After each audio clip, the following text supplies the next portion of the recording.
not gonna like this, but these are the top 10 best human characters in Transformers franchise history. If we could be real for a second, I know there's a lot of people that don't like human characters in Transformers movies, but there's been a lot of great human characters in this Transformers franchise, so we gotta get to the bottom of which one is on top. And I'm gonna make for damn sure you never forget that it's my list. I can't miss. Starting off with some honorable mentions, I gotta go with Deep Wang. Deep Wang. May I finish my Shuhua milk in peace, Donnie? Deep Wang. I gotta mention Dutch. Dutch! Down boy! I'm sorry, that's the old me. Gotta throw in Joshua from Age of Extinction, because oh my god! And how do you say get the fuck out of the way in Chinese? They love Stanley Tucci so much they brought him back as Merlin. You're a wizard, Stanley. Finally, we got Glenn in the first Transformers movie, because I ate the whole plate. The whole plate. She did it! She's the one you want! Don't talk to me, criminal! Sugar Rush. You know I gotta throw in Uncle Bobby B, baby. Hey, mammy! Oh, don't be like that. That'll knock your head off, bitch. Sometime a car, pick a driver with a cheap ass father, now get out. 4,000! Put into our top 10 with number 10, I got Leo from Revenge of the Fallen. I'm sucking the sack. But how many times can you get tased before you can't have kids? He slept on. He funny as hell. Gotta go with Sam's British boo thing, Carly, next. Because not only is she a strong, beautiful, independent woman, she's a D1 instigator by calling Megatron a bitch. Sentinels, bitch. Don't let them tell you that instigating does not work. I love with Sam's parents. Like, tit for tat, they border on funny and annoying, but I definitely think they're more funny than annoying. From the Sam's happy time scene, to the college dorm scene, to that heartfelt moment in the desert, we all need parents like this. Next up, I'm cheating because I'm putting Epps and Sergeant Man himself, Lennox, because they're real A1 since day one, ride or die. Left cheek, left cheek, left cheek. When you look up man in the dictionary, this is the face you see. This man, Lennox, was really negotiating with Megatron and didn't even flinch once.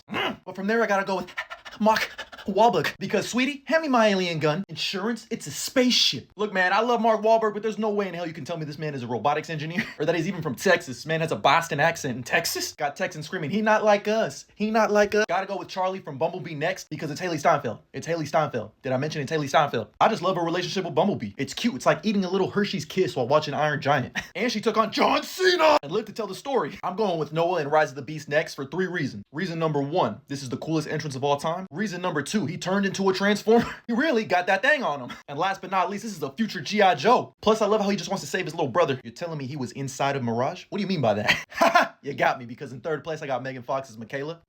But not only was she a seminal moment in every young man's developmental cycle, and quite possibly the most attractive movie character known to mankind, but she's a strong, independent woman who knows how to work on cars. Don't forget how she helped out Bumblebee at the end of Transformers 1. Was a ride or die for Sam? She even dumped him for me.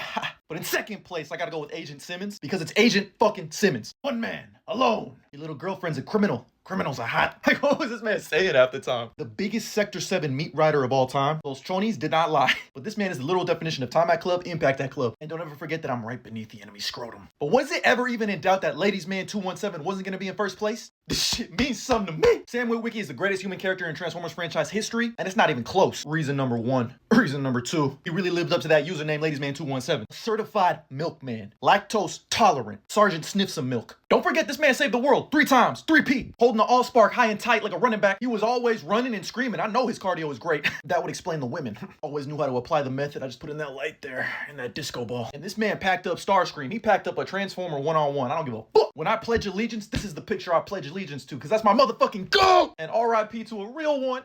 Everybody gonna respect the shooter, but the one in front of the gun lives forever. Mind you, this man died and came back to life. He's literally Transformers Jesus. He has risen, baby girl. And the first thing he hears when he comes back to life is Megan Fox telling him she loves him. Should have been me! Game is game. Bumblebee let him and Michaela make out on top of him while the other Transformers watched. That's some real G shit. And that's why he's number 1. Acknowledge him. Cue the music.